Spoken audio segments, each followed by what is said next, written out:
Di bulan Agustus tahun 2016, saya pernah menulis di blog pribadi saya sebuah puisi yang saya beri judul Kembali ke Sana.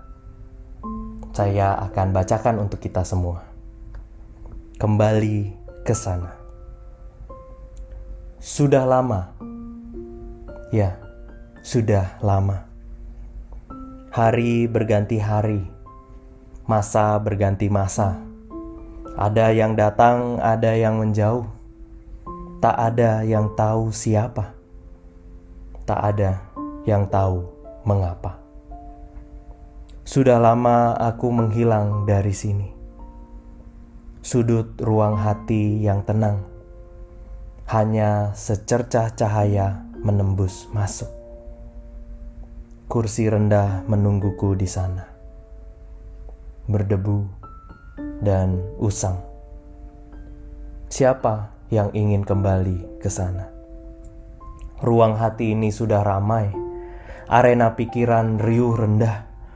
Logika bermain dalam akal, semua beradu membuka suara, membuat gelanggang kehidupan makin gemuruh. Masihkah ku perlu sudut hati yang sepi itu? Dan kulihat sekelebat bayang, terduduk terdiam di sana, di sudut ruang hati yang teduh. Jiwaku di sana, dengan segala lelahku, bebanku, penatku, rencana masa depanku, memori masa laluku, desakan hati yang mengguncang raga dan jeritan yang sudah tidak lagi terdengar. Tanpa kata, tanpa makna, hanya mencari ruang. Tanpa tanya, hanya menjumpai sunyi, memeluk senyap. Dan dia juga di sana, menantiku dengan tangan yang terbuka. Sang mata air yang meluap-luap mengalirkan kelegaan. Kembali ke sana. Sudah lama. Ya, sudah lama. Saudara, apa yang saya mau sampaikan saat itu? Sebuah kegundahan mengenai waktu perhentian sejenak yang mungkin sekarang ini menjadi suatu barang yang langka. Tidak hanya karena dunia kita saat ini semakin sibuk, tapi sebaliknya karena waktu senggang pun seringkali masih kita terus isi dengan suatu kegiatan yang bisa menyibukkan kita. Kita tidak memiliki waktu jeda dari satu kegiatan ke kegiatan yang lain. Kita tidak lagi punya saat untuk kita dapat menengok kembali dan bertanya apa dan mengapa, lalu membayang-bayangkan apa yang akan kita lakukan di depan. Kita hanya menjalani kehidupan ini begitu saja, hingga akhirnya kita sendiri kelelahan, lalu terpaksa melepaskan semuanya, segala sesuatunya, hanya karena tubuh dan jiwa kita tidak lagi mampu melalui detik demi detik tanpa waktu perhentian. Kita seperti dipaksa menulis sebuah cerita panjang, tetapi tanpa sempat memberi spasi antar kata. Ketika kita hendak membacanya kembali, maka cerita itu tidak lagi menjadi sesuatu yang dapat kita nikmati dengan baik. Ingat bagaimana Alkitab kita selalu menceritakan tentang Tuhan Yesus yang dapat menyempatkan diri keluar dari rutinitas, memisahkan diri dari keramaian, memberi jeda antara satu hal yang ia telah kerjakan dengan hal yang lain yang akan ia kerjakan. Di Matius 14 ayat 22-23 misalnya, saya akan bacakan untuk kita semua.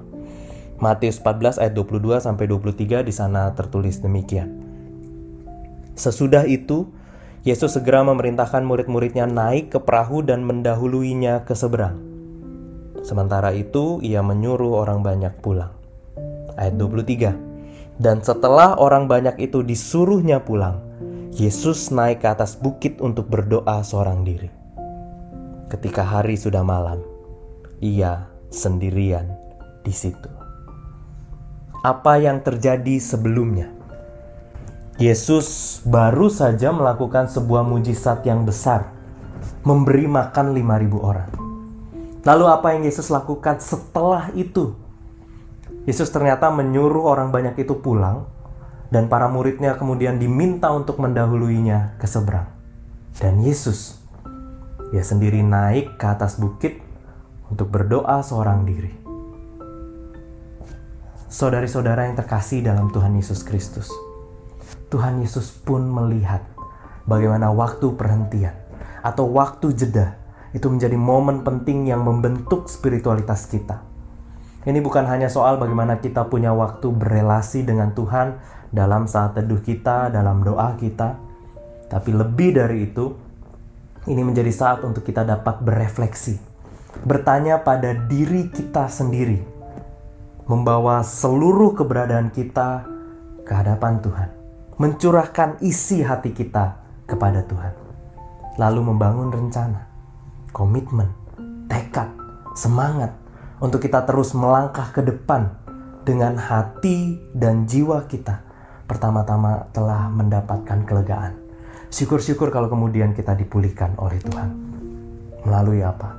Refleksi, doa, dan tekad yang didapatkan dari masa perhentian, dari waktu jeda yang kita miliki.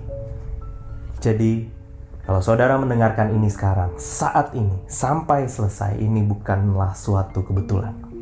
Mumpung saudara memiliki waktu, mumpung ada jeda dari kegiatan yang satu menuju kegiatan yang lain, yuk, ambil waktu sejenak untuk kita merenung, untuk kita berefleksi.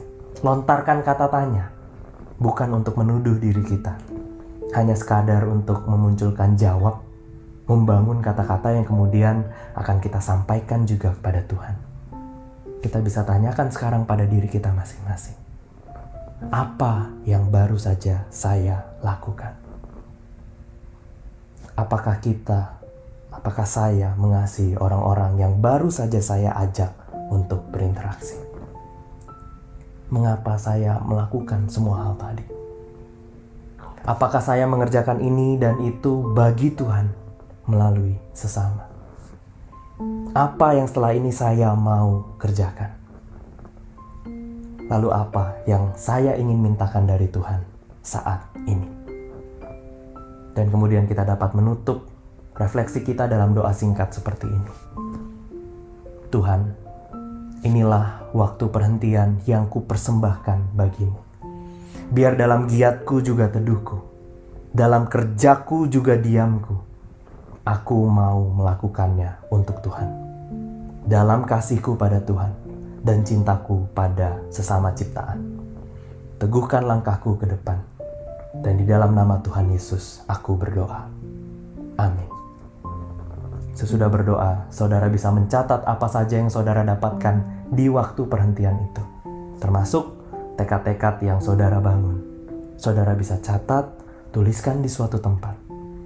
Jika saudara berkenan untuk membagikannya, supaya kita bisa sama-sama saling menguatkan, saling mengingatkan, saudara juga boleh menuliskan refleksi dan tekad saudara di kolom komentar di bawah ini. Dan saudara pun tentu boleh ikut mendoakan refleksi dan tekad yang dibangun oleh orang lain, jika saudara masih memiliki waktu tentunya.